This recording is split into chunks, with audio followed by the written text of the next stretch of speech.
धीर वीर कौन होते हैं? तो जो न्याय के पथ से कभी भी विचलित नहीं होते हैं, मेरी जगत में सबसे धीर होते हैं। अब कौन कौन से सिचुएशन बताएं, कहाँ कहाँ नहीं हिलना है? उन्होंने कहा सबसे पहले तो कहाँ नहीं हिलना है, तो किसी ने आपकी निंदा की या किसी ने आपकी स्तुति की, दोनों ही जगहों पर हमें नहीं हिलना है। मतलब न्याय के पथ से पथ को नहीं छोड़ना है। निंदा करो तो कौन सा परिश्रम होता है? अरे निंदा में कौन सा परिश्रम होता है? अरे परिषद कौन है? परिषद 22। स्तुति करना कौन सा परिचय है? स्तुति करना है सत्कार पुरस्कार, ठीक है। और निंदन तो मतलब निंदा करना, ये कौन सा परिचय है? तो ये अज्ञान।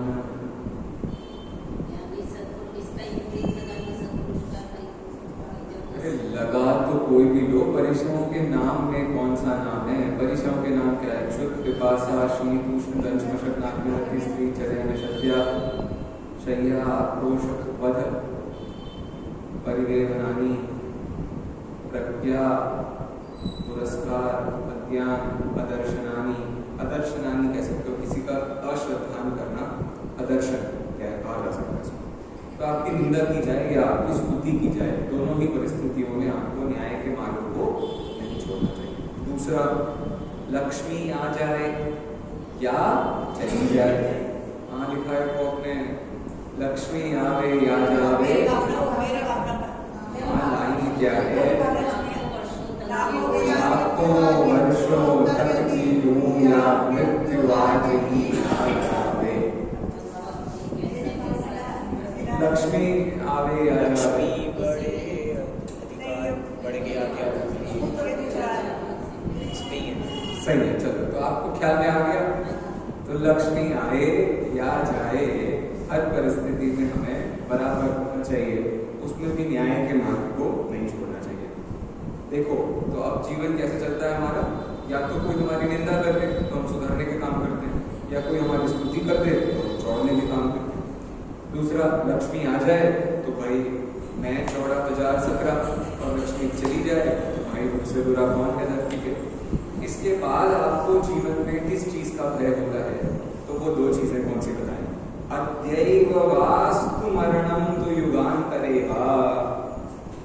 आज मनु या अनेक कालों बाद, युगांतरेहा अनेक कालों बाद मनु, मुझे न्याय के मार्ग को नहीं छोड़ना है। तो देखो अनंतानुबंधी को काटा कैसे जाता है?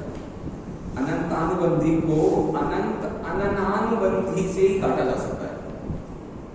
क्या बोला? अगर अनंतानुबंधी है, मैं जगत में सारे परिग्रह को, इस उम्र को, इस शरीर को, इस जीवन को अपने पास पकड़ के रखूंगा, तो यहाँ उन्होंने क्या लिखा, अरे युगांतरे, किसकी आयु होती है भैया युगांतर में?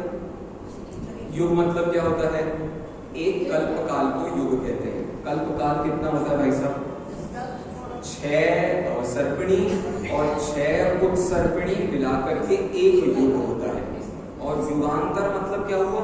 ऐसे कितने युग हो जाएं, तो अब वो सोचते रहे कितने युग बीत जाए, अनंत काल बीत जाए, मैं न्याय के मार्ग को नहीं छोड़ूंगा। ये इस श्लोक, अब ये श्लोक किसने लिखा है? भर्तृहरि ने। भर्तृहरि ने कहा लिखा है? नीति शतक में। और टोडरमल जी ने ये कहा लिखा है? तो मैं ये कहना चाह रहा था कि भैया साहित्य पढ़ो तो उसको पूरे तत्व ज्ञान के साथ जोड़ना चाहिए। तो टोडरमल जी के जमाने में नीति शतक चलता था, उपदेश वाक्यामृत चलता था, और कितने सारे जनरल साहित्य भी चलते थे। तो आज हमारे जमाने में कौन सा साहित्य चलता है? Science, maths, geography, history. तो अब उसको भी आपको इस पढ़ाई के साथ जोड़ना पड़ेगा, तब जाके आपको पता चलेगा कि ये कौन सी बात है, कहाँ की बात है। तो जब मैं 5वां अध्याय पढ़ाता हूँ तत्वार्थ सूत्र का, तो ये नहीं पता चलता कि मैं साइंस पढ़ा रहा हूँ या तत्वार्थ सूत्र का 5वां अध्याय पढ़ा रहा हूँ। क्यों भाई? क्योंकि पूरे अध्याय में वस्तु का स्वरूप समझाया है। तो अब जो आप साइंस पढ़ते हो वो क्या बताती है? फिजिक्स जो आप पढ़ते हो वो क्या बताता है? वस्तु का स्वरूप बताता है। ऐसे जब मैं दूसरा अध्याय पढ़ाता हूँ तो ऐसा लगता है मैं बायोलॉजी पढ़ा रहा हूँ। भाई कौन पैदा होता है, कैसे पैदा होता है, किसने इसके बारे में कौन सी थियरी दी, उस थियरी का यहाँ क्या यूज है। जैसे हमने बनाया ना, इंद्रिय मानगणना के कितने भेद होते हैं? 5। 1 इंद्रिय, 2 इंद्रिय, 3 इंद्रिय, 4 इंद्रिय और 5 इंद्रिय। ये जो 5 इंद्रिय मानगणना है बिल्कुल सेम 5 सेंसरी ऑर्गन्स वाली बात लिखी है एरिस्टोटल ने, अरस्तु ने। कहाँ लिखी है अरस्तु ने ये बात?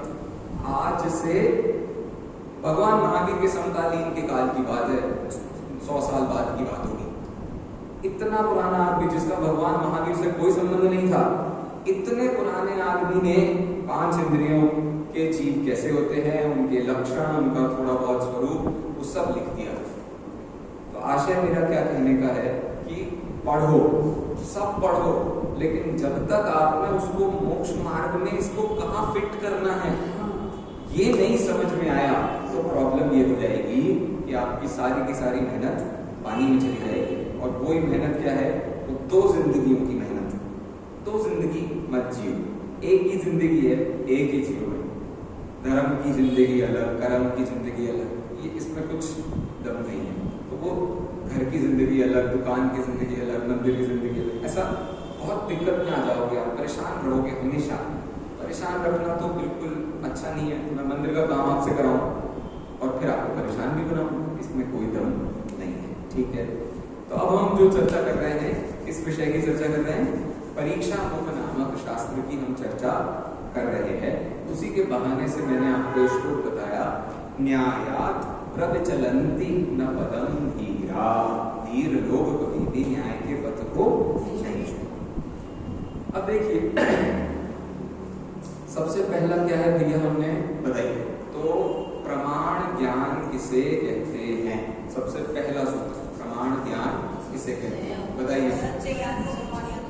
सूत्र पहला, व्यवसाय ज्ञानम प्रमाण। तो ये हो गया प्रमाण किसे कहते हैं। प्रमाण मतलब सच्चा ज्ञान किसे कहते हैं।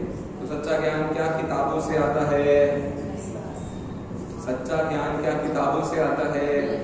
क्या मम्मी पापा की सुनकर आता है? या जिनवाणी में यहाँ खड़े होके घंटे भर तक प्रवचन करने से आता है? ये ऐसी बकबक सुनने से क्या ज्ञान आता है? नहीं। ज्ञान कैसे आता है? स्वयं से। जहां आप मन लगाओगे वहां आपको ज्ञान मिलेगा। यदि आप जगत में मन लगाओगे तो जगत का ज्ञान मिलेगा, आत्मा में मन लगाओगे तो आत्मा का ज्ञान मिलेगा। वो हमारी चॉइस है। तो स्व और कैसा होना चाहिए? ज्ञान ऐसा होना चाहिए जो आपको हमेशा नयापन देता रहे, अपूर्व होना चाहिए, उसमें फ्रेशनेस होनी चाहिए। बासा ज्ञान, पता ही है हमें कि हमारा बच्चा गधा है, तो आपको उसके बाद गुस्सा ही आता है ना उसे देख करके। बात से ज्ञान में अच्छा तूने इतना अच्छा काम किया, हर बार ज्ञान को नया बनाइए। उसको भले ही कितना ही बासा हो आपका लड़का, कितनी ही मस्ती करता हो, जरा बैठ करके उसकी मस्ती की 2-4 बातें तो सुनो, देखे तो जरा इसका दिमाग कहाँ जाता है। अपूर्वार्थ बनाइए, अपने आप आपको प्रमाण ज्ञान होने लगेगा कि भैया ये यहाँ फंस रहा है, इसको यहाँ से निकाल देंगे तो ये अच्छा हो जाएगा। अपने आप आपका काम हो जाएगा अपूर्वार्थ। और फिर कैसा होना चाहिए ज्ञान? व्यवसाय। व्यवसायात्मक मतलब लगे रहना चाहिए ज्ञान में। ज्ञान सदा लगा रहेगा तो ऑटोमेटिकली आपको फायदा होता रहेगा। बच्चा स्कूल गया, पेंसिल चुरा के लाया, व्यवसायात्मक बनाइए। भाई बेटा क्यों ले आया तू, अपने पास कम थी क्या, कल वापस कर दे, कल फिर कुछ और ले आया। 4, 5, 10 दिन, महीने भर भी ये हरकत करी आपने तो अपने आप उसकी चोरी की लत खत्म हो जाएगी। जगत को एक नई बीमारी का नाम नहीं बनाना पड़ेगा, क्लेप्टोमेनिया। जगत में इसको बीमारी माना जाता है, चोरी करने की बीमारी को क्लेप्टोमेनिया कहा जाता है। आप तो आज ही बीमारी जब से चालू हुई तब से लोग आए होंगे क्या चोरी करने वाले। भाई वो तो हमेशा से है, चोरी करने वालों की कथा तो आपको पद्म पुराण में भी मिल जाएगी, तो ये वो समझने वाली बात है। ठीक है, चलो तो प्रमाण ज्ञान कैसा होना चाहिए? स्वापूर्वार्थ व्यवसायात्मकम ज्ञानम प्रमाणम। ठीक है, अब ये ज्ञान क्या है वो तो आपने बताया, ये तो बताओ ज्ञान कैसा होता है। बोलो बाबा जी, ज्ञान कैसा होता है? हाँ, आप ही से पूछ रहा हूँ, जितने से लोगों में भी प्राप्ति परिहार समर्थम ये परिमाणम तत्व ज्ञान है। बहुत बढ़िया, हित की प्राप्ति और अहित का परिहार करने में समर्थ ज्ञान ही प्रमाण है। तो बड़ी कॉमन सी बात है, जिस ज्ञान से मेरा पेट ही नहीं भरा, मेरा पेट का दर्द ही कम नहीं हुआ, ऐसे डॉक्टर के पास कौन जाता है भाई? तकलीफ हो रही है तो आप डॉक्टर के पास हम क्यों जा रहे हैं? ताकि स्वस्थ हो जाए, हित की प्राप्ति अहित का परिहार। क्यों जाते हैं हम सीए के पास? सीए के पास 4 घंटे बैठे रहे, उसने अपनी सैलरी पूरी ले ली और प्रॉब्लम को सॉल्व भी नहीं कराया। क्या फायदा है ऐसे सीए का? तो हित की प्राप्ति अहित का परिहार। ऐसे पंडित जी के पास हम आए, डेली आए, लेकिन प्रॉब्लम सॉल्व, लाइफ तो सुधरी। क्यों आएंगे हम पंडित जी के पास? तो पंडित जी को इतने ही मिलते हैं फिर विचार।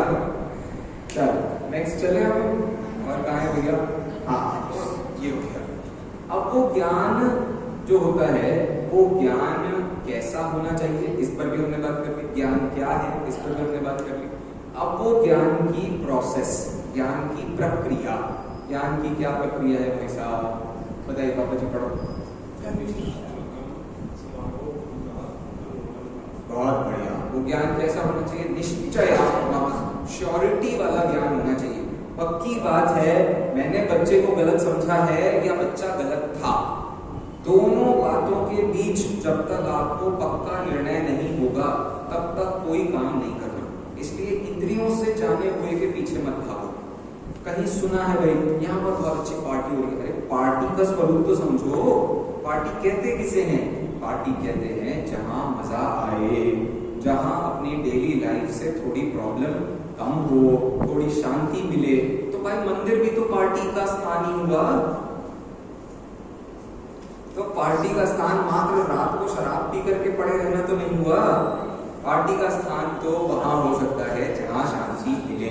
अब तुम आए मंदिर में, हाँ तुम लोग बहुत शोर करते हो, पता नहीं कितनी कितनी बातें करते हो, हम नहीं आते। तो हमें क्या करना पड़ता है? रात को कोई दूसरा मंदिर ढूंढना पड़ता है। तो मधुशाला ने उसको मंदिर की उपमा दी है। हरिवंश राय बच्चन ने जो मधुशाला लिखी है, हरिवंश राय बच्चन को तो जानते हैं, अमिताभ बच्चन के पापा जी, उन्होंने मधुशाला को मंदिर की उपमा दी। क्यों भाई?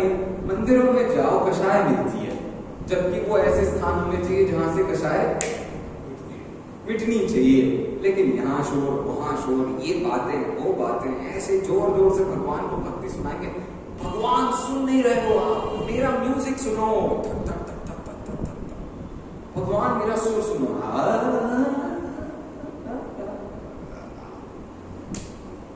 भगवान को क्यों सुनाना है? भगवान की जगह पर जबरदस्ती टाइम पास करने की आपको कोई जरूरत नहीं है। थोड़ी शांति लाओ, थोड़ा सुकून लाओ, वो विचार ऐसा विचार क्या मतलब हुआ? निश्चयात्मक होना चाहिए ज्ञान है। ज्ञान यदि निश्चयात्मक नहीं होगा तो वो आपकी प्रॉब्लम सॉल्व नहीं करेगा। डॉक्टर के पास से आए और उसके बाद भी हमको शंका है कि भैया ये दवाई हमारे काम करेगी कि नहीं करेगी, कभी दवाई खाएंगे नहीं खाएंगे। इसलिए समारोह, संशय, विपर्य, अनध्यवसाय, इन सब में आपका काम नहीं चलता है, ठीक है। इसलिए ज्ञान को कैसा होना चाहिए, अनुमान जैसा पक्का होना चाहिए।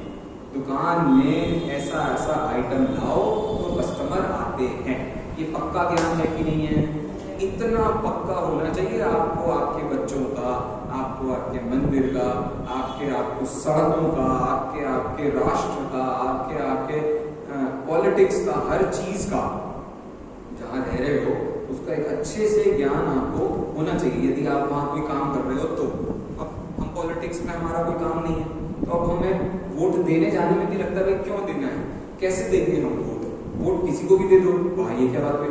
स्टडी करना पड़ता है, उसके लिए खोज खबर रखनी पड़ती है, 10 काम करने पड़ते हैं। अपन वोट देने ही मत जाओ, उससे बेहतर है गलत आदमी को वोट दिया, उससे बेहतर है। नहीं तो लोग क्या सोचते हैं, अंधे मामा से काना मामा अच्छा होता है। सुना है आपने अंधे मामा से काना मामा का मतलब पता है?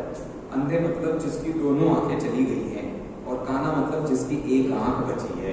तो अब अंधा मामा मतलब अंधा आदमी जो आपका कल्याण करेगा, उससे तो बेहतर है कम से कम एक आंख वाला कल्याण करेगा। यही सोच ने तो पॉलिटिक्स को इतना महान बना दिया है, ऐसे ऐसे लोगों को वहां बिठा दिया है कि भैया ज्ञान ही नहीं करना है, चलने दो, जैसा चल रहा है सब चलने दो। तो वो एक विचार करने जैसी बात थी। मैं किसी पॉलिटिशियन के विरोध में नहीं हूँ, एक सिचुएशन उदाहरण के लिए मैंने बात की, ठीक है। तन निश्चयात्मकम समारोह विरुद्धत्वात्। अब बताइए ज्ञान को कैसे पदार्थ को जानना चाहिए? ऐसे पदार्थ को जानना चाहिए जो कि अनिश्चित हो। निश्चित पदार्थ को जानने से कोई फायदा नहीं। मेरा बच्चा ये गलती करता है, ये गलती करता है, ये गलती करता है, बार बार इनकी क्यों रट लगा के बैठे हो? भाई हर बार की गलती में कुछ नयापन है, थोड़ा स्टडी तो करो, तभी जाकर के तारे जमीन पर जैसी पिक्चरें बनानी पड़ती है। बात कुछ समझ में आ रहा है? आपके बच्चे की गलती का पैटर्न तो देखो, वो डी को ऐसा बनाने की जगह ऐसा बना रहा है, वो पी को ऐसा बनाने की जगह ऐसा बना रहा है। अब हर बार वो गलती में नयापन है, क्यों? क्योंकि हर बार वो लड़का थोड़ा थोड़ा सीख रहा है, लेकिन अब आपने उसको अच्छे से बैठ करके नहीं सिखाया तो जिंदगी भर वो पी का डी, डी का एम का एल, एल का पी कुछ भी करता रहेगा। बात समझ में आई? हर बार उसे अपूर्वार्थ बनाइए। बार बार एक ही बात रटने से क्या फायदा है? हम सबने पढ़ा नहीं पढ़ा, प्राग भाव किसे कहते हैं, प्रध्वंसा भाव किसे कहते हैं, लगाओ जरा जिंदगी में। हर बार उसको एक ही मानना क्या समझदारी की बात है? समझ गए? उसको नया बनाओ, उस पर नया विचार करो, प्रॉब्लम सॉल्व होती है। बाल खराब हो रहे हैं, क्या हो रहा है भैया? बाल खराब हो रहे हैं, इन पर ध्यान देना ही चाहिए। अरे थोड़ा सा तुम ध्यान दोगे तो पता चल जाएगा कि बाल कैसी चीज होती है, कैसे पैदा होते हैं, कैसे उनमें न्यूट्रिशन आता है, वो कहाँ से निकलता है। बस किसी ने कह दिया ये तेल अच्छा है तो लगा लो, बहुत तेल अच्छा। अरे बाल क्या है ये तो समझ लो पहले, आता कहाँ से है ये तो पता करो। पता कुछ नहीं है। ऐसे ही आत्मा क्या चीज है, आत्मा को कब यहाँ रखा गया था? ये आत्मा ने इस शरीर को रख रखा है या शरीर ने आत्मा को रख रखा है? इन सब बातों पर आपको गंभीरता से विचार करना पड़ेगा, तब जाके वो पदार्थ आपके जानने में अनिश्चितो अपूर्व। ठीक है अम्मा जी, आपने आत्मा को जान दिया, आपने आत्मा को जान लिया, आत्मानुभव हो गया। अब आत्मानुभव हो जाने के बाद आप भूल सकती हो आत्मा को? अच्छा, सम्यक दर्शन नहीं छूट जाता? कोई नहीं, तो सम्यक दर्शन भी छूट जाता है, मतलब भूल जाते हैं। रखी हुई घर में चीज भूल जाते हैं, नहीं भूल जाते। इस डिब्बे में ये रखा था कि ये रखा था, भूल जाते हैं। मंदिर में भगवान की मूर्ति इधर नहीं, वो याद रहती है, देवी वो याद रहती है, बाकी चीजें रख करके हम भूल जाते हैं। तो भूल जाने पर भी आप पदार्थों को फिर से कैसे जान सकते हो? उसके लिए क्या सूत्र था? बताओ। तो दृष्ट अपि, देखा हुआ है, सब समझा हुआ है, सब कुछ है, लेकिन भैया क्या है? हम घर जाते हैं तो भूल जाते हैं। क्या उपाय है भूल जाने से बचने का? अपने किचन की टेबल पर रखो तत्वार्थ सूत्र, परीक्षा मुख पढ़ रहे हैं परीक्षा मुख रखो, अपने बिस्तर के पास रखो, कहीं अपने मन से लिख के रख लो, कहीं भी रख लो, फोन की स्क्रीन पर रख लो।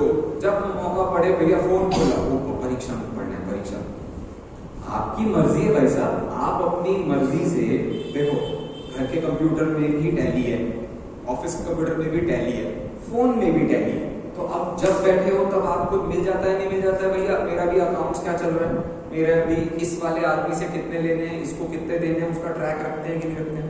बस वैसी ही बात है, सूत्रों का ट्रैक रखो, सुबह देखो एक बार रिवाइज करो, दोपहर को एक बार रिवाइज करो। कैसे नहीं याद रहता? अच्छा बताओ अक्षय भैया आपने कैसे याद किए सूत्र? बस देखो, बार बार बार बार मोबाइल कितने बार खोलना पड़ता है आपको दिन में? एक दो बार ही हो जाता है। मुझे पहली बार याद करने बैठा था, मुझे कम से कम 100 बार पढ़ना पड़ा था। अब बताओ मैं पंडितों की ये पंडित है, गंदी बातें नहीं, अपने पूर्वजों को गाली नहीं तो मैं नहीं सुनूंगा बिल्कुल भी। बस ठीक है और तो मिला ही नहीं। वैसे तो ऐसा भी हुआ कई चांसेस में तो मिला ही नहीं। जैसे जैसे तैसे करके पढ़ते रहे, समझते रहे, तो जितना समझ आया पॉइंट ख्याल में आ गया आपको। ऐसे सूत्रों को याद कैसे रखा जाता है? दृष्टोपि समारोपा, देखा हुआ है बार बार बार भूल जाते हैं। तो भूलने का क्या उपाय है भाई साहब? दोबारा से पढ़ लो, एक बार याद हो जाएगा, धीरे धीरे बार बार उसको याद रखेंगे। तो अब ऐसे बार बार याद करो भैया। कुंदकुंदाचार्य ने क्या कहा था? कुंदकुंदाचार्य ने कहा था अहमिको मधुसूदनो। कुंदकुंदाचार्य ने क्या कहा था? अहमिको। इसी का नाम तो माला है, लेकिन ये माला को आपको सिर्फ 5 मिनट में क्यों पढ़ना है? दिन भर में पढ़ो ना। मैंने मम्मी को अपना माना, इस पर पढ़ो अहमिको खलु शुद्धो। मैंने दोस्त को अपना माना, अहमिको खलु शुद्धो। मैंने सामान को जगत में अपना माना। तो अब मेरी जाप कितनी होती है? मेरी जाप दिन भर होती है। अब मेरी जाप से मतलब ऐसे ये सम्यक दृष्टियों की जो जाप है, सम्यक दृष्टि व्यक्ति जो विचार करता है, जो परिस्थितियां उसके साथ बनती हैं, आप उस पर विचार करके देखो तो आपको आपकी लाइफ दिखेगी। हम कितना संसार में मजा लेते हैं और उसको संसार से कितनी विरक्ति है। अब वो अविरत सम्यक दृष्टि दुनिया भर में लगाए, फिर भी कैसा होता है? उसकी अजपा जाप चलती है। कौन सी जाप चलती है? मैं तो पर पदार्थों से भिन्न हूं। इसको करना नहीं पड़ता, ये अपने आप सहज हो जाता। जब तक करना पड़े तब तक मिथ्या दर्शन, हो जाए तो सम्यक दर्शन। दोनों में कितना डिफरेंस है? तत्वार्थ श्रद्धान को सम्यक दर्शन कहते हैं, या तत्वार्थ श्रद्धान अभ्यास को सम्यक दर्शन कहते हैं। तत्वार्थ श्रद्धान के अभ्यास को मिथ्या दर्शन की प्रेरणा कहते हैं, सॉरी सम्यक दर्शन की प्रेरणा कहते हैं। लेकिन सम्यक दर्शन किसे कहते हैं? तत्वार्थ श्रद्धान को। पक्का हो जाना चाहिए भाई साहब। जब तक पक्का नहीं हुआ तब तक प्रैक्टिस टाइम चल रहा है। तो वैसे ही व्रत कैसे होते हैं, प्रतिमाएं कैसे ली जाती हैं? प्रैक्टिस टाइम में लो आप, कोई नियम मत लो, कोई अभी नियम मत लो आप। लेकिन सामायिक की क्या जरूरत है जिंदगी में? बताओ हम कितने बार दिन भर में परेशान होते हैं। सुबह परेशान होते हो, चलो एक जाओ। दोपहर को परेशान होते हो, चलो दूसरी जाओ। शाम को परेशान होते हो गया सामायिक व्रत। सामायिक प्रतिमा और किसको कहते हैं भाई साहब? इसी का नाम सामायिक प्रतिमा है। पढ़ के देखना व्रत प्रतिमा कैसे कहते हैं। भैया इतना सारा सामान खाओ पेट खराब हो जाता है, ये खाओ तो पेट खराब हो जाता है। मैं तो कह रहा हूँ आज वेजिटेरियंस का ज्यादा पेट खराब हो रहा है। वेजिटेरियंस में भी जो मुमुक्षु हैं हमारे, उनका ज्यादा पेट खराब हो रहा है। क्यों भाई? तला ही तो भला है।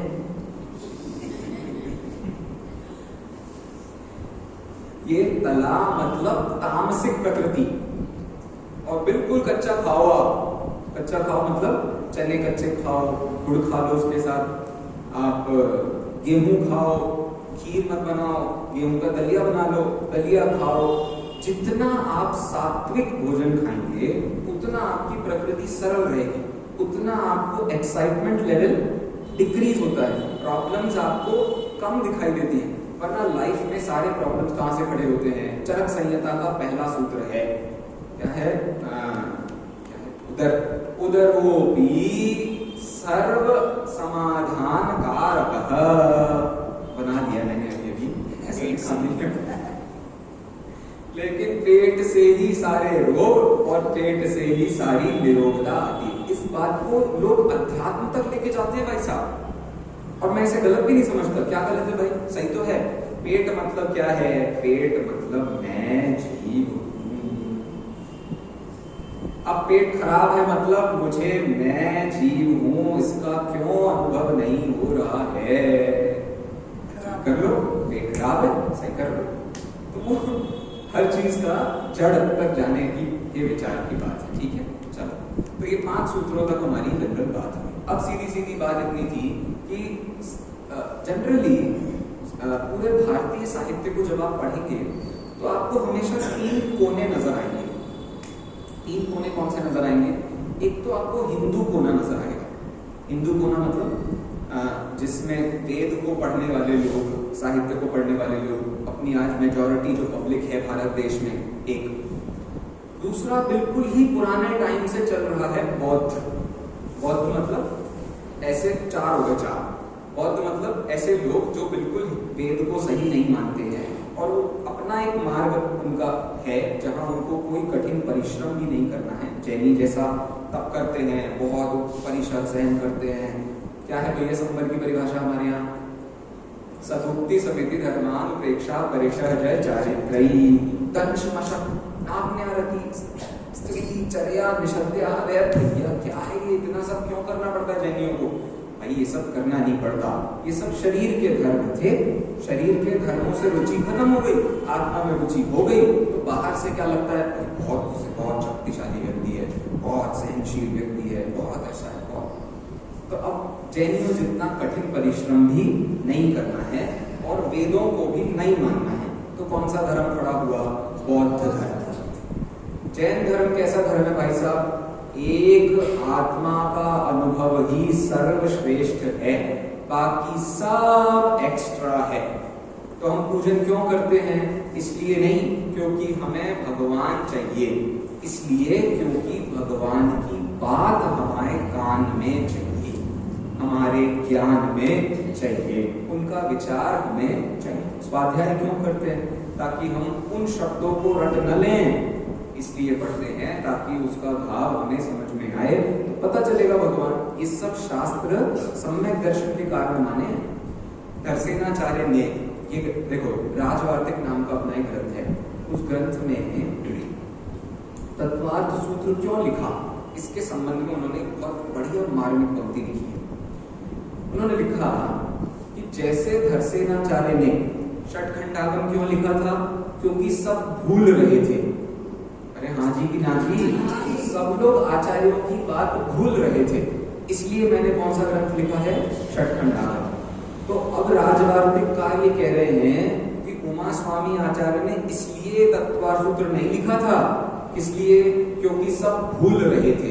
उन्होंने तत्वार्थ सूत्र इसलिए लिखा क्योंकि सब आत्मा को भूल रहे थे, क्योंकि सब अपना स्वभाव भूल रहे थे, सब मुक्ति का मार्ग भूल रहे थे। तो अब क्या चक्कर पड़ा? षट्खंडागम क्यों लिखा जा, इतनी सी बात आपको समझ में आ जाएगी। तो देखो, षट्खंडागम क्यों लिखा जा रहा था? क्योंकि पुराने आचार्यों की बात हम भूल रहे थे। तो अब वो बहुत टेक्निकल है, उसमें बहुत सारी ऐसी बातें हैं जो आपको डेली लाइफ में नहीं समझ में आने वाली है। वो आपके कर्म सिद्धांत को बताएगा, वो आपके नो कर्म सिद्धांत को बताएगा, वो दुनिया भर को बताएगा। लेकिन तत्वार्थ सूत्र नहीं पढ़ा तो क्या हो जाएगा? मोक्ष का जो मार्ग है वो चला जाएगा। इसलिए दोनों ग्रंथों का अपना एक बहुत गहरा मनोविज्ञान है। इसलिए तत्वार्थ सूत्र, कुंदकुंदाचार्य, ऐसे सारे ग्रंथ पढ़ने वाले लोग कैसे हो जाते हैं जीवन में? सरल हो जाते हैं, सहज हो जाते हैं, संसार से उनकी अपेक्षाएं कम हो जाती हैं, कोई जोर जबरदस्ती वो किसी से नहीं करते हैं, प्रेम से उनका सारा काम चलता है। और षट्खंडागम पढ़ने वाले बिल्कुल तार्किक होते हैं, ऐसा होगा ऐसा हो जाएगा, ऐसा होगा ऐसा होगा, यहाँ ये नहीं ये लगेगा, वहां वो नहीं वो लगेगा। तो ये सब अपने यहाँ ही ऐसे बहुत सारे विचार आपको मिल जाएंगे। ठीक है, ध्यान दीजिए। तो मैं क्या बता रहा था भाई, तब के जमाने में 3 तरीके के लोग होते थे। 3 तीन तरीके कौन कौन से? एक तो हिंदू जो कि वेदों को मानते हैं, उनके 6 दर्शन चलते हैं। कौन कौन से? सांख्य, योग, नैयायिक, वैशेषिक, वेदांती और मीमांसा। ठीक है, ये दूसरे कौन से थे? बौद्ध लोग जो कठिन परिश्रम भी नहीं चाहते और जो वेदों को भी नहीं मानते, ऐसे बौद्ध। तीसरे कौन? जैन। जैन क्या मानते हैं भाई? ज्ञान क्रियाभ्याम मोक्षः। ज्ञान समझदारी भी चाहिए, क्रिया भी चाहिए। क्रिया मतलब आचरण, मतलब अच्छी बात, वो भी चाहिए, तभी जाकर के आपको मोक्ष की प्राप्ति होगी। और इसमें चौथे आदमी कौन थे? चौथे आदमी थे जगत में कुछ नहीं करना है, बस मैं और मेरा बिस्तर, बस मैं और मेरी अंगड़ाई, जगत में मुझे और कुछ नहीं चाहिए।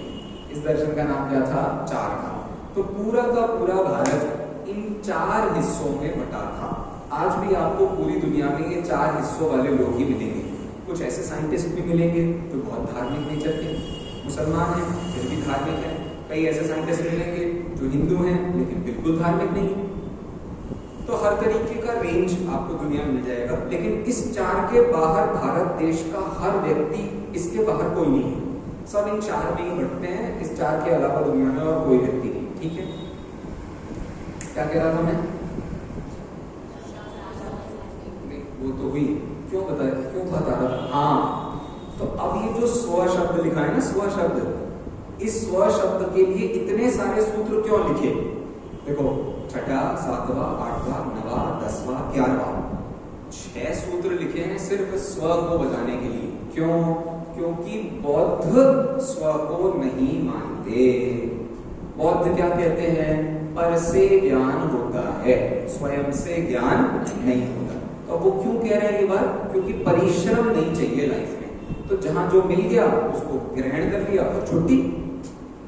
लाइफ में ज्यादा मेहनत, सारे पदार्थ आत्मा में ऐसे ज्ञान में आएंगे, सारे पदार्थों का ज्ञान हो जाएगा, कुछ करने की जरूरत नहीं है। खाओ पियो अच्छी से, ज्यादा मेहनत नहीं करना, थोड़ा बुद्धि का काम करना, थोड़ी समझदारी का काम करना, लोगों को ज्यादा परेशान नहीं करना, अपना जितना जहां जैसा काम बन जाए, जो खाने में जो दे दे खा लेना, ज्यादा दिमाग नहीं लगाना। ज्यादा परिश्रम करने से जगत में किसी को कुछ नहीं मिलता। ये जो जनरल विचार है वो कभी खड़ा होता है। कब खड़ा होता है? जब हम सामने से कुछ अपेक्षा करते हैं, सामने वाला जो देगा हम तो वैसा काम करेंगे। भाई, बौद्ध भिक्षु में और जैन मुनि में कितना बड़ा अंतर है, किसी को पता है उसका विज्ञान?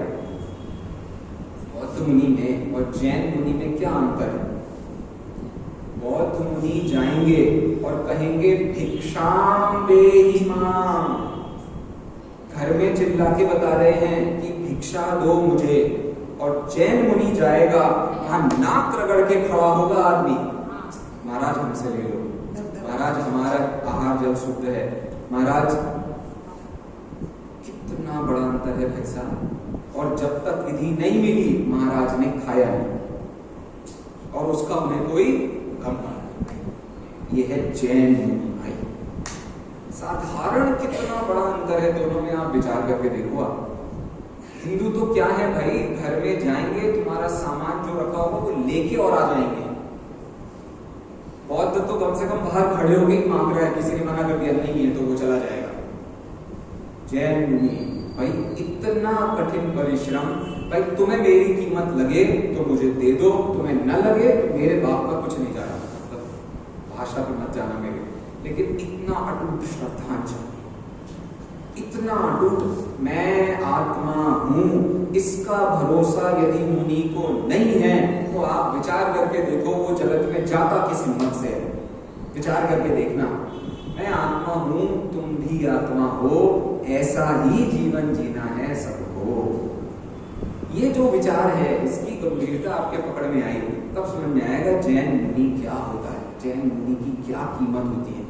वो हमारे समझ के बाहर है, तो क्या हम समझेंगे और क्या हम किसी को बताएंगे। इसलिए वो एक बिल्कुल ही सेपरेट इशू हो गया। क्यों बता रहा था मैं आपको ये सब? स्व पर से ज्ञान होता ही नहीं है भाई। इसलिए जैन मुनि क्या करते हैं?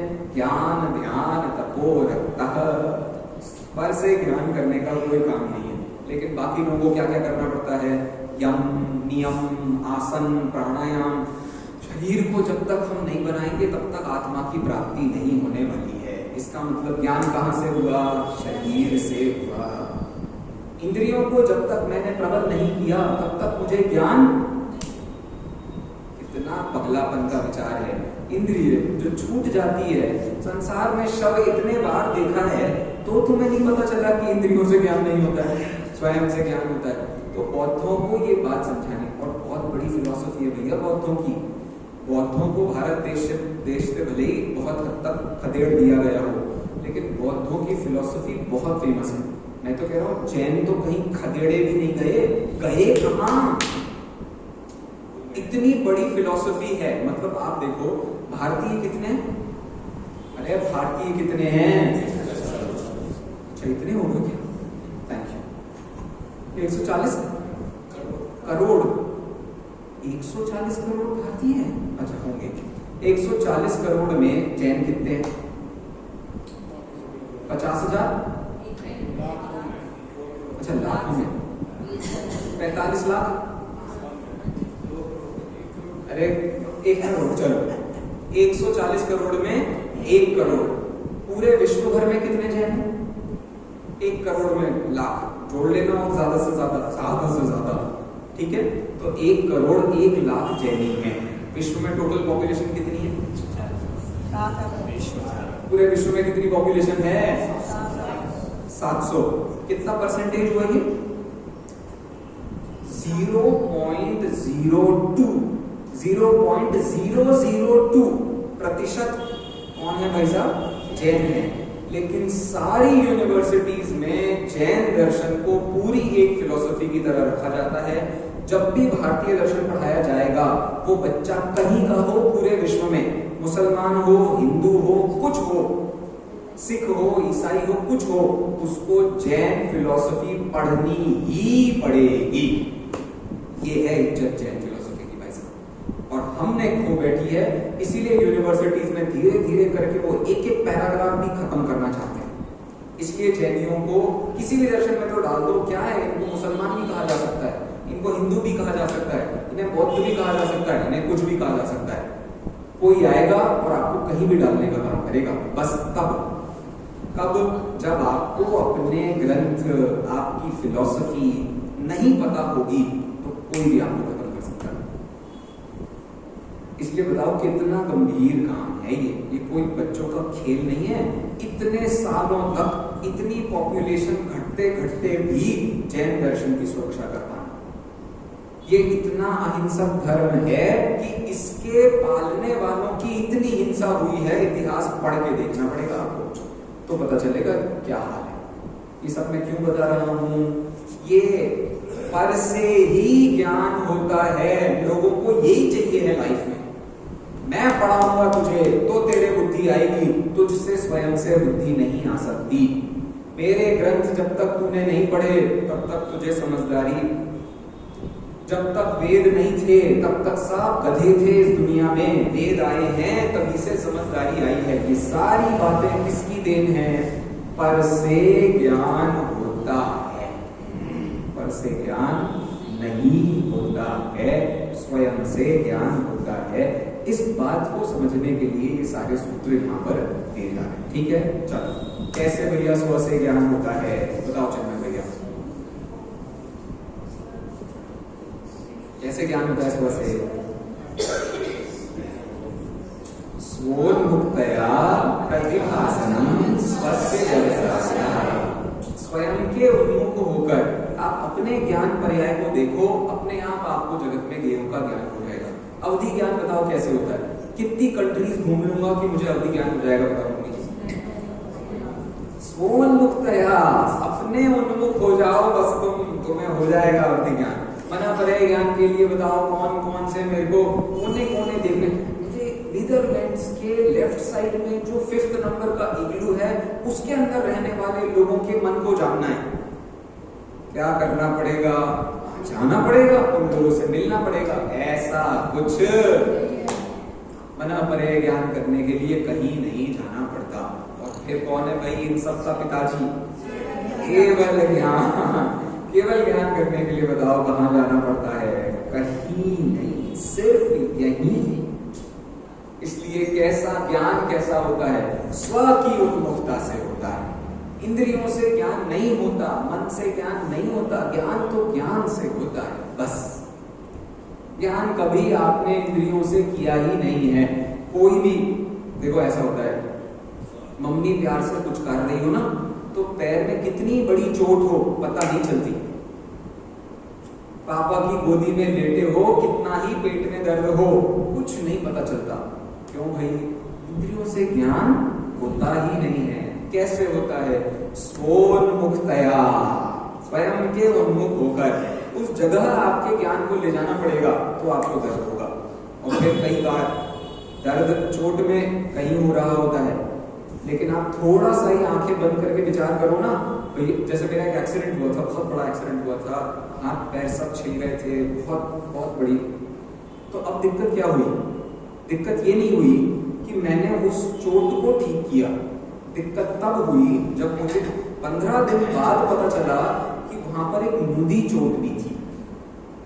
15 दिन में मैंने पट्टी करके ये बाहर की चोट तो ठीक कर ली, मुंदी चोट ठीक नहीं हुई। तो दोबारा मुझे 15 दिन लगे उस मुंदी चोट को ठीक करने के। इसलिए हमें लगता है दर्द कहीं है, लेकिन दर्द होता कहीं और है।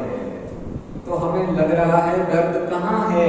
यहाँ, ये चुटकी, ये हमें लग रहा है दर्द कहाँ है? दर्द कहाँ है? मैं आत्मा नहीं हूं, इसे नहीं जानने में दर्द है। दर्द और कहीं नहीं। तो स्वोन्मुखतया प्रतिभासनम स्पष्ट। उदाहरण क्या दिया है भैया इसके लिए? मम्मी जी बताओ, उदाहरण क्या है इसके लिए? सातवां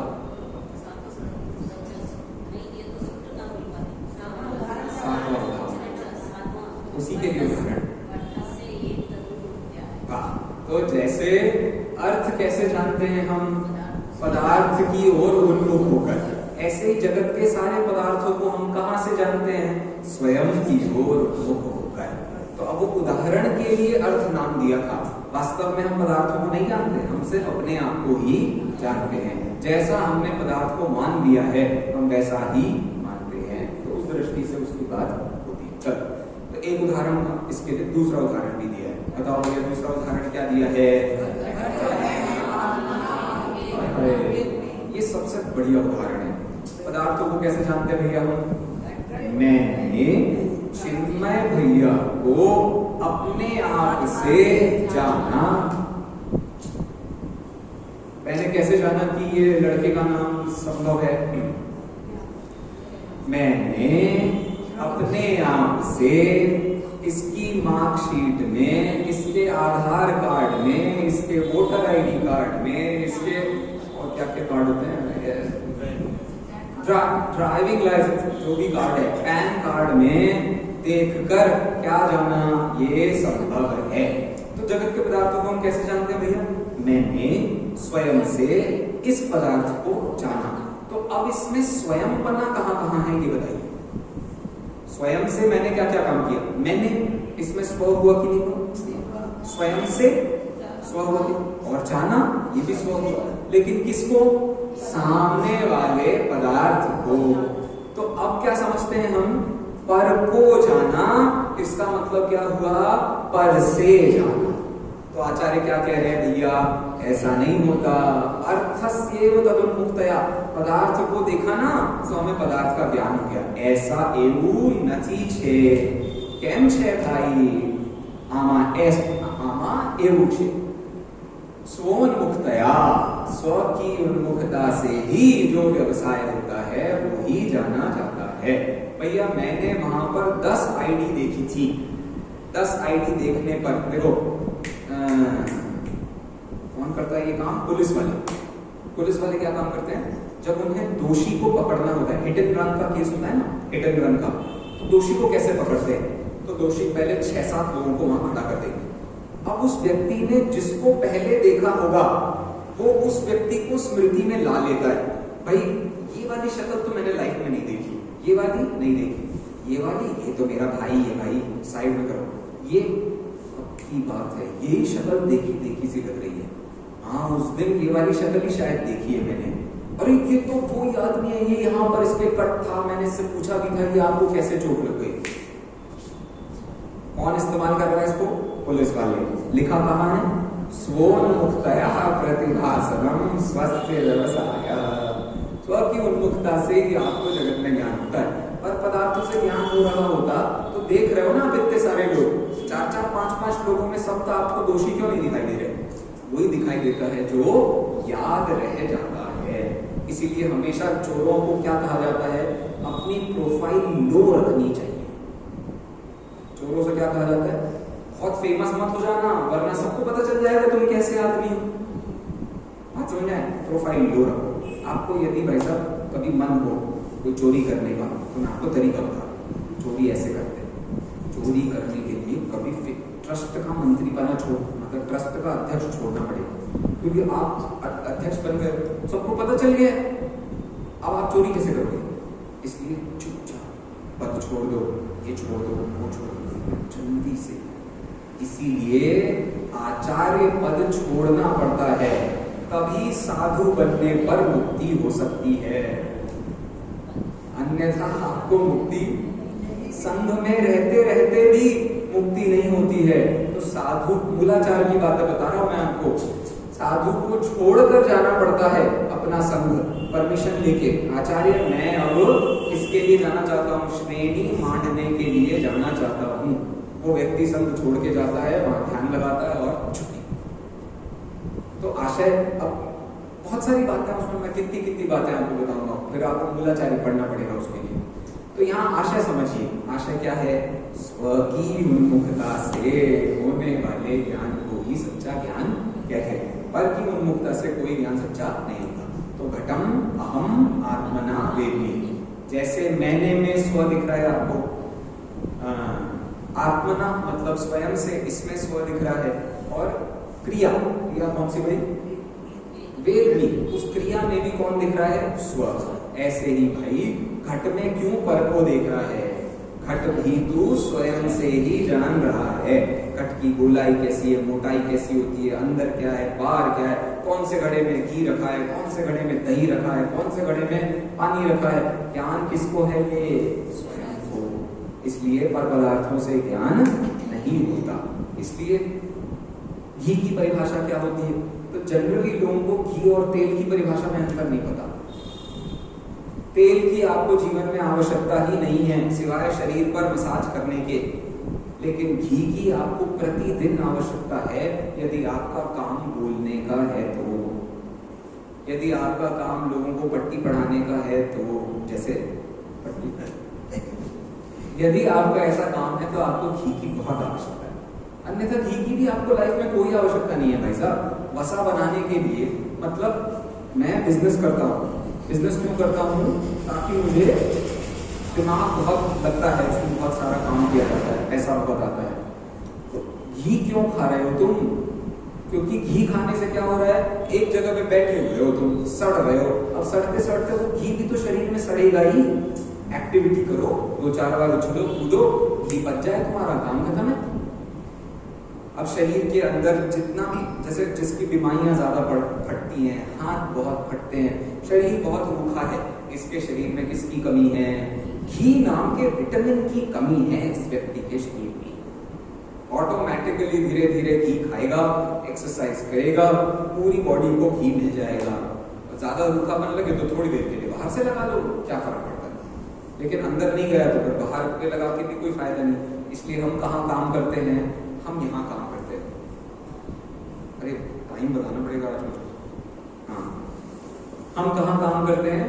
शक्ल पर। इस व्यक्ति ने ऐसी शक्ल बनाई मेरी बात सुनकर, इसको मेरी बात में मजा नहीं आया।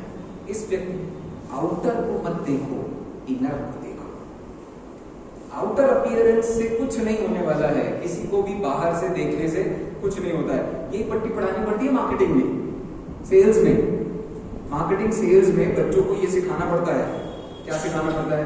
बेटा शक्ल पे मत जा, अपनी अकल लगा। तो क्या है भाई? पदार्थों को हम स्वयं से जानते हैं, पर से पदार्थों का ज्ञान नहीं होता। इस बात का सिद्धांत क्या है? कर्मवत कर्तृकरण क्रिया प्रतीक। जैसे कर्म का ज्ञान आप समझ रहे हो पर से हो रहा है, लेकिन वो पर से नहीं होता, स्वयं से होता है। वैसे ही मैं भी स्वयं हूँ, मतलब कर्ता भी स्वयं है, कर्म भी स्वयं है, करण भी स्वयं है और क्रिया भी स्वयं है। सब कुछ स्वयं ही होता है। आपने ये चार चीजों का नाम सुना है कभी? ज्ञाता, ज्ञेय, ज्ञान और ज्ञप्ति। ध्याता, ध्येय, ध्यान और ध्यति। सुना है आपने इसका नाम? सबने सुना है, नहीं सुना है? अरे हाँ कि ना? ये जो चार खड़े हुए हैं वो इसी सूत्र की देन है। कर्म मतलब क्या होता है? ज्ञेय। कर्तृ मतलब कौन होता है? कर्ता, ज्ञाता। करण मतलब क्या होता है? साधन। साधन मतलब ज्ञान। और क्रिया क्या है भाई? ज्ञप्ति, उसकी क्रिया होती है। तो जगत में सारा का सारा जब भी ज्ञान का समूह देखा जाता है तो ये चार चीजें देखी जाती हैं। ज्ञान कैसे होता है? जब ये चार चीजें होंगी तो ज्ञान होगा, चार चीजें नहीं होंगी तो ज्ञान नहीं होगा। चार चीजें कौन कौन सी हो गई भैया? ज्ञाता, ज्ञेय, ज्ञान और ज्ञप्ति। कौन कौन सी चार चीजें हुई? ज्ञाता, ज्ञेय, ज्ञान, ज्ञप्ति। ज्ञाता मत पहला सूत्र लगाना चाहिए।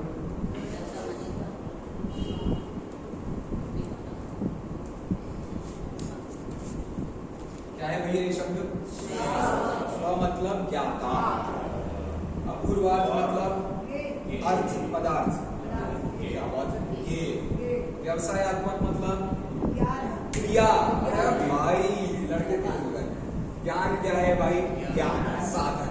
ये इस साधन से साधक जीव अपने साध्य की सिद्धि कर लेते हैं।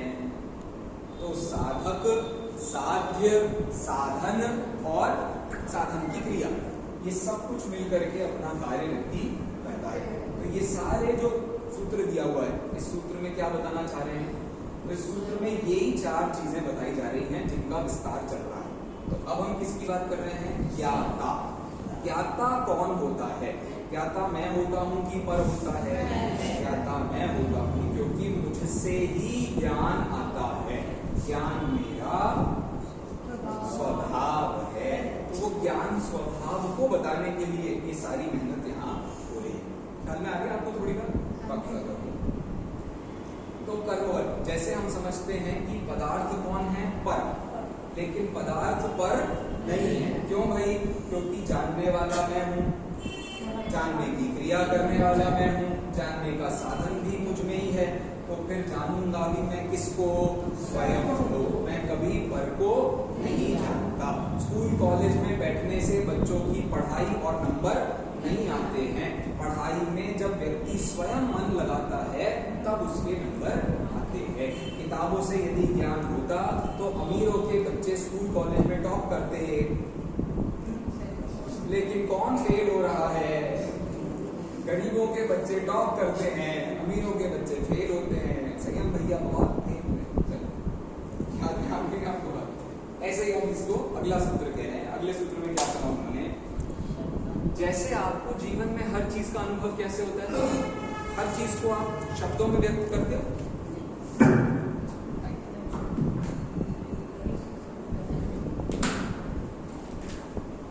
क्या हर चीज को आप शब्दों में व्यक्त करते हो?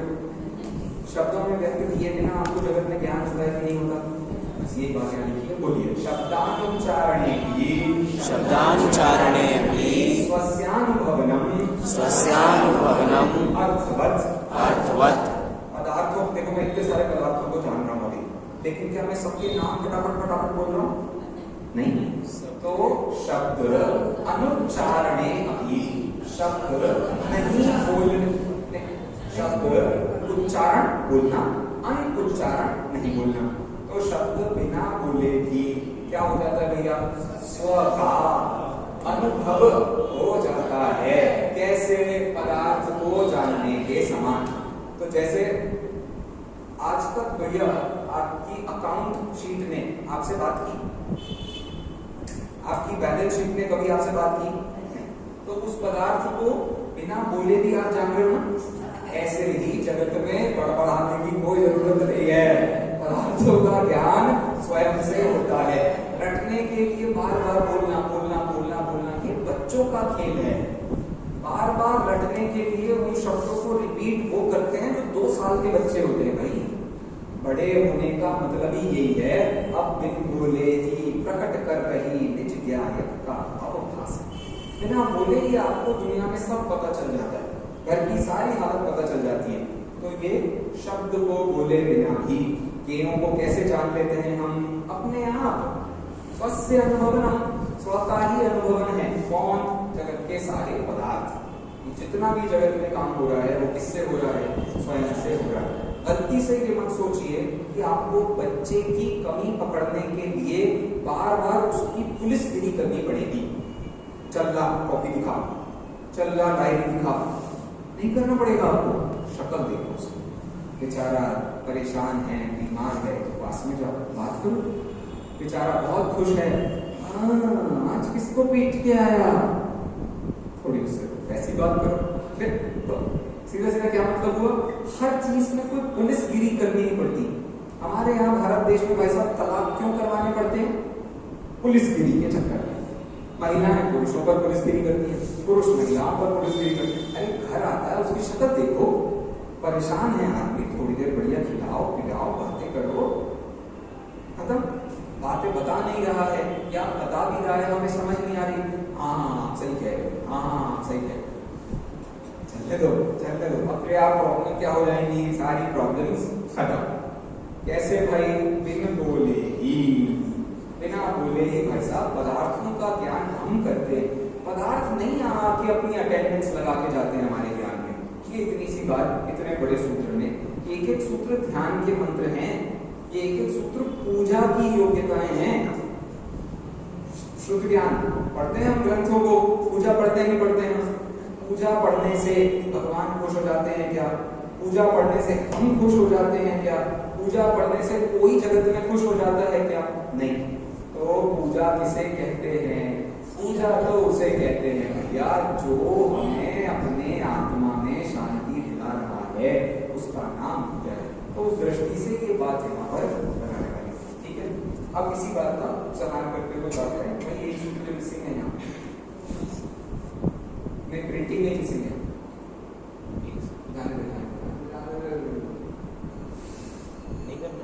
ऊपर ही चलो जहाँ है इसमें एक सूत्र मिसिंग है। मेरा सूत्र होने चाहिए, यहाँ पता नहीं क्यों एक सूत्र मिसिंग है, वहां से देख लेते हैं, कोई बात नहीं। सूत्र बोलिए सभी। को वा तत्प्रतिभासिनम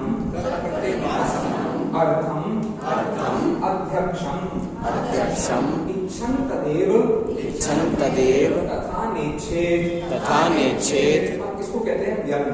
दुनिया में आज सबसे ज्यादा कौन लिखता है भाई साहब? कपिल शर्मा क्या करता है? कपिल शर्मा क्या करता है? व्यंग्यात्मक कॉमेडी, सरकाज़म सिखाता है। सरकाज़म तो व्यंग, बातों बातों पे व्यंग करते हैं तो व्यक्ति को मजा आता है कि नहीं आता है? तो ऐसे आचार्य ने कहा भाई चलो मैं भी एक व्यंग करके दिखाता हूँ। तो अब वो किस पर व्यंग कर रहे हैं आपको पता है? किस पर व्यंग कर रहे हैं? बौद्धों की इस बात पर व्यंग कर रहे हैं कि पर से ज्ञान होता है। व्यंग क्या है देखो, यदि तुमने ये सब नहीं माना तो, वा का मतलब क्या होता है? तो, अथवा या तो इसका मतलब होता है। पूरी बहुत बड़ा इंडियन लॉजिक में इसका चैप्टर होता है। इस एक वाक्य को समझाने के लिए भारत देश में आज तक 1 लाख से ऊपर शब्द लिखे गए हैं। इसको समझाने के लिए इसलिए मैं वो सब तो आपको नहीं बता सकता हूँ, फिलहाल आप इतना समझ लीजिए। वाह का मतलब क्या है यहाँ पर? तो, यदि ऐसा नहीं माना तो, तत्प्रतिभासिनम अर्थात पदार्थ को जानने वाला, तत्प्रतिभासिनम अर्थम, अर्थम मतलब पदार्थ, अध्यक्षम मतलब सामने। तो अब क्या होता है? हम यहाँ खड़े हैं और यहाँ मैंने क्या भैया का नाम क्या था भूल गया, मनीष। तो मैं यहाँ खड़े होकर के भैया को जान रहा हूँ, ठीक है। तो अब क्या हुआ भाई? यहाँ से मेरी आंखों की किरणें वहां गई और वहां से इंफॉर्मेशन लेकर के आई और इस ज्ञान को किसने जाना? मैंने जाना। तो अब जो पदार्थ को जान रहा है, तुम ये कहो पदार्थ से ज्ञान आ रहा है, तो ये तो एक तरफ की किरण हुई, यहाँ की किरण भी तो वहां गई थी। बात समझ में आई? ये बात यहाँ लिखी है। कौन होगा ऐसा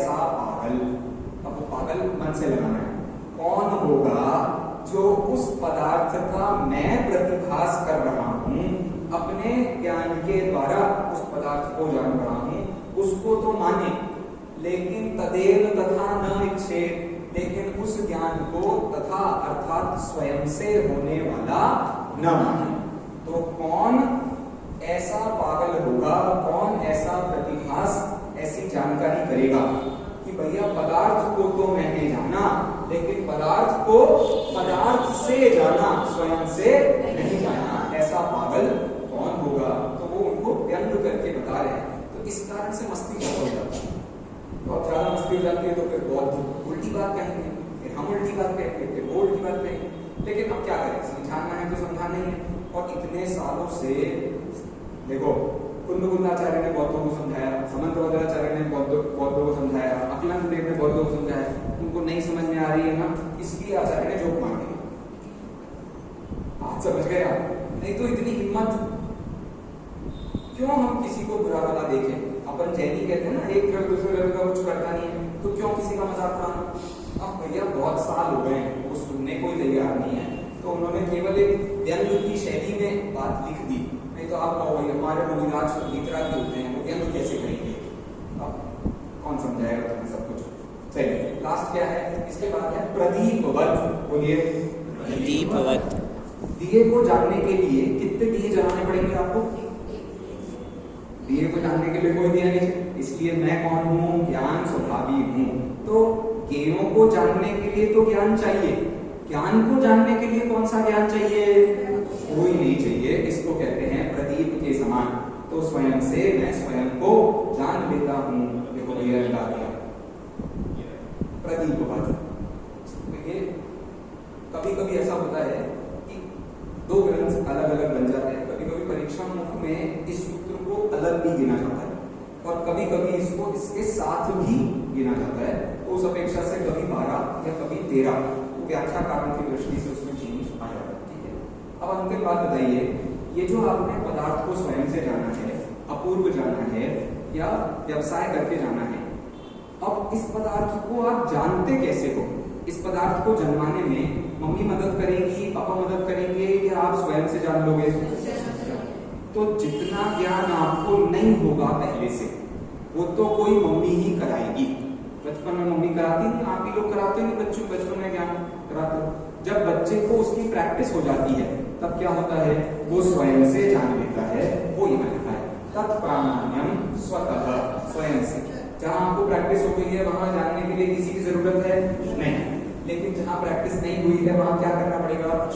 इसमें भी प्रिंटिंग मिस्टेक है। बोलिए तत्प्रामाण्यम स्वतः परतश्च।